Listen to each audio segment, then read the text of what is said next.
The battle for control of Congress heating up with the November midterms right around the corner. Our next guest is dispelling any rumors of his personal ambition for the soon-to-be vacant House Speaker seat, saying his only focus is ensuring that former House Speaker Nancy Pelosi does not reclaim her one-time title. So joining us to discuss is the House Majority Leader Kevin McCarthy. He joins us live from Iowa. He has been talking about potentially replacing Paul Ryan eventually as Speaker, but we appreciate you coming in, sir.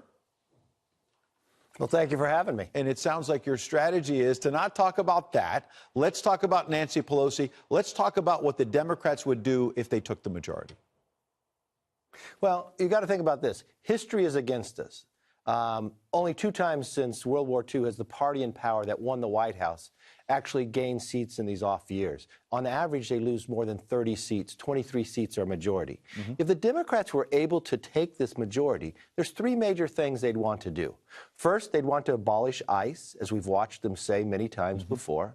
Second, they would really want to impeach this president. I'm in Des Moines, Iowa, at the Iowa State Fair. Tom Steyer is here. Tom Steyer has spent $30 million to impeach the president. He brags on the fact that he has a list bigger than the NRA. Then they want to pretty much end Medicare as we know it. What they want to do is have a government-controlled system. This is the platform of what they're running on and what they're campaigning for. That's why I'm going across the country. Yes.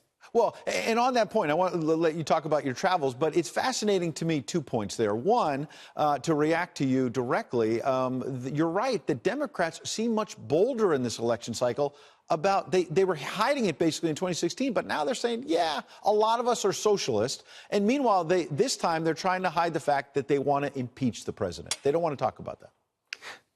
Look, they've already voted on that twice. They pushed it to the floor of the House of Representatives. Tom Steyer has spent $30 million.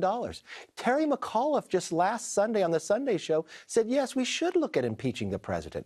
They are moving forward. And think about what they would do to Medicare. They would end it as we know it. It'd be government run. If you have health care today by your employer, it would be no longer possible. And it's not something they just talk about. They've introduced a bill. More than 100 Democrats have co-sponsored that bill. This is what they plan to do. This is what they're campaigning for. Now, you were in Sacramento recently, and anti-Trump protesters were there trying to shout you down. We've seen this kind of resist movement literally from day one. I mean, they were there, they were disrupting, and were showing some video and some sound.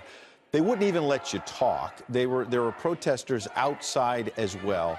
And we've been talking about this on Facebook, you know, separate but related, the idea that conservative voices have been shut down on some of these platforms. I saw you speaking out in the last couple of days, I believe, as well, about what you think is going on Twitter. What's happening in this country right now, in your opinion? Well, what I'm seeing is it's a contrast of what we have accomplished. Think about where the economy is going and others. That's the conversation I was having in Sacramento, contrasting the success from the federal government to what California's been doing, raising taxes.